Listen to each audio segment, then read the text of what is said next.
Manipur da khundaminariba aikoi pumnamak arai leite tanaduna lingjen manana hingminnagadabani tungi mirol singdasu punna hingminnagadabani haujik leiriba Leingak asina furup amatadasu shaoba leite meeyamgi matengdagi Manipur da Tapna Tapna Santi Hanjillakpa Houre haina Chief Minister N Biren fongdokkhre ngasi All Marine Sport Association Amsa Sinduna Technopole District ki Lighting Kangsang Village Amsa Sport Complex pangthokiba Diamond Jubilee cum 8 Biennial Sport Meet English Singani Kunigamanga Hogdokpagi Thoramda Works Minister Govindas Konthokjam Water Resource Minister Awangbong Ningmai PhD Minister El Susintro Amadi Kakching AC MLA M Ramesorna Sarukyaki Legacy of Yesterday, Champion of Tomorrow Haiba Wakalonda Pangthok Pathoram Aduda, Chief Minister N Biren Makha Taraduna, Haujik Thokliba, Manipurgi Irang Asishu, Pau Fongnaba, Watpadagi, Thokiba Mali, Haujik Lairiba, Leingak Asina, Mapaldagi Lakpa, Mitop Singh, Khandokpa Amadi,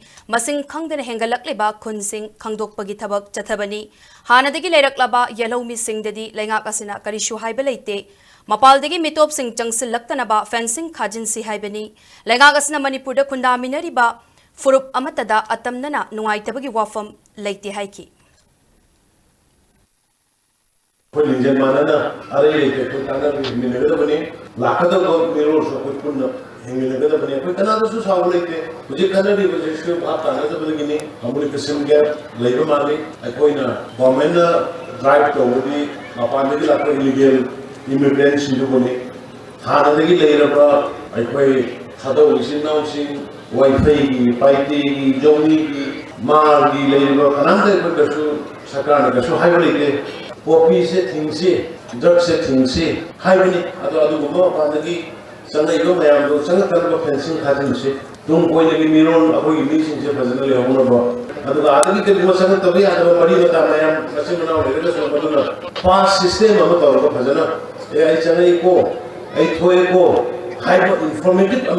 Pinabagi, Malavi Kudong Sabasingo, Yachi, the Sunagomena, Hobokoli, Kudona community, Amadana,